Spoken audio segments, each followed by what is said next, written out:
Sa Basilan, nakumpiska ng Maritime Police ang halos 400,000 pisong halaga ng smuggled cigarettes sa ikinasang law enforcement operation itong weekend. Iniimbestigahan ng Maritime Police ang isang motorized bangka na inamanda na may dala nitong habang sinasailalim naman sa investigasyon ay napansin nila ang kontrabando.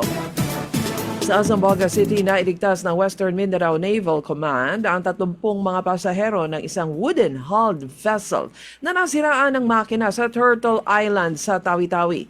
Sinabi ni Navy Rear Admiral Constancio Arturo Reyes Jr. na kabilang sa mga nailigtas mula sa lansa na ML Nurdia ay isang buntis at 2 mga senior citizen.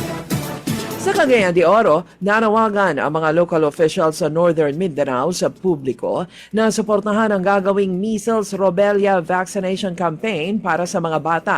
Ito ay sabayang gagawin sa buong bansa simula ngayong araw, January 19 hanggang February 13. Pinayuhan din ang mga magulang na dalhin sa mga barangay health center ang kanilang mga anak upang mabakunahan laban sa nakamamatay na tigdas.